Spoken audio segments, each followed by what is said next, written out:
Item ಯಾವುದೇ ಇರಲಿ try ಮಾಡಿ ಆಚಿ ಚಿಕನ್ ಮಸಾಲಾ. ಬೆಂಗಳೂರಿನಲ್ಲಿ ವ್ಯಕ್ತಿಯ ಮೇಲೆ ಹಲ್ಲೆ ನಡೆಸಿ ಕೊಲೆ ಮಾಡಲಾಗಿದೆ. ಇನಾಯತ್ ಪಾಷಾ ಕೊಲೆ ಆಗಿರುವಂತಹ ವ್ಯಕ್ತಿಯಾಗಿದ್ದಾನೆ. ವಿವೇಕನಗರದ ಆಸ್ಟಿನ್ ಟೌನ್ನಲ್ಲಿ ಆಗಿರುವಂತಹ ಘಟನೆ ಇದು. ಮನೆ ಖಾಲಿ ಮಾಡುವ ವಿಚಾರಕ್ಕೆ ಶುರುವಾದಂತಹ ಜಗಳ. ಇದೇ ಜಗಳ ಇದೀಗ ವ್ಯಕ್ತಿಯ ಕೊಲೆಯಲ್ಲಿ ಅಂತ್ಯ ಆಗಿದೆ. 10 ವರ್ಷದಿಂದ ಲೀಸ್ಗೆ ಪಡೆದಿದ್ದು ವಾಸವಿದ್ದ ಇನಾಯತ್ ಪಾಷಾ ಆಸ್ಟಿನ್ ಟೌನ್ನಲ್ಲಿದ್ದಂಥ ಬಾಡಿಗೆ ಮನೆಯಲ್ಲಿ ವಾಸ ಮಾಡ್ತಿರ್ತಾರೆ. ಈ ವೇಳೆ ಮಸ್ರೂರ್ ಅಹಮದ್ ಎಂಬಾತನ ಜೊತೆ ಗಲಾಟೆ ಆಗುತ್ತೆ. ಕುಡಿದ ಅಮಲಿನಲ್ಲಿ ಗಲಾಟೆ ಮಾಡಿಕೊಂಡು ಪರಸ್ಪರವಾಗಿ ಬೈದಾಡ್ಕೊಳ್ತಾರೆ. ಇನಾಯತ್ ಪಾಷಾ ಮೇಲೆ ಹಲ್ಲೆ ನಡೆಸಿ ಕೆಳಗೆ ತಳ್ಳಿಬಿಡ್ತಾನೆ ಈ ಮಸ್ರೂರು.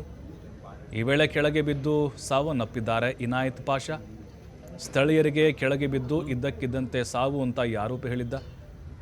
ಕಳೆದ ಭಾನುವಾರ ರಾತ್ರಿ ನಡೆದಂಥ ಒಂದು ಘಟನೆ ಇದು. ಈ ಬಗ್ಗೆ ಅನುಮಾನಾಸ್ಪದ ಸಾವು ಪ್ರಕರಣವನ್ನು ಪೊಲೀಸರು ದಾಖಲಿಸಿದರು.